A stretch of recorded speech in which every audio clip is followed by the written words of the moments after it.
অনেকেই প্রশ্ন করে থাকেন আইফোনে আমরা যেভাবে হোয়াটসঅ্যাপ ব্যবহার করি আইপ্যাডের ক্ষেত্রে সেভাবে হোয়াটসঅ্যাপ ব্যবহার করা যায় কিনা। সহজ কথায় উত্তর হচ্ছে না। আইপ্যাডের জন্য ডেডিকেটেড কোনো হোয়াটসঅ্যাপ নেই। সো আইফোনে আপনি যেভাবে হোয়াটসঅ্যাপ ব্যবহার করেন সেভাবে কিন্তু আইপ্যাডের ক্ষেত্রে হোয়াটসঅ্যাপ ব্যবহার করা যাবে না।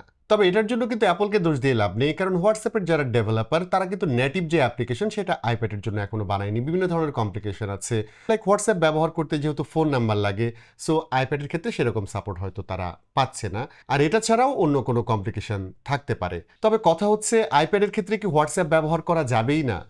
আমি একটু ওয়ে দিচ্ছি, ওয়েটা খুবই সহজ। প্রথমে যে কাজটি করবেন সেটা হচ্ছে আইপ্যাড থেকে সাফারিতে যাবেন, মানে ব্রাউজারে যাবেন।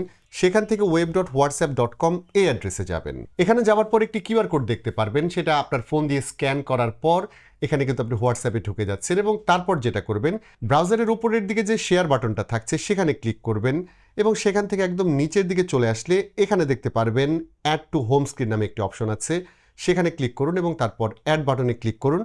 ব্যাস, আপনার হোয়াটসঅ্যাপ আইকনটি কিন্তু এখন ডেস্কটপে চলে আসলো এবং এখানে ক্লিক করার পর আপনি হোয়াটসঅ্যাপে ঢুকতে পারবেন, নর্মালি চ্যাট করতে পারবেন। তবে জানিয়ে রাখি, এখান থেকে আপনি ভিডিও কল বা ভয়েস কল করার কোনো অপশন পাবেন না।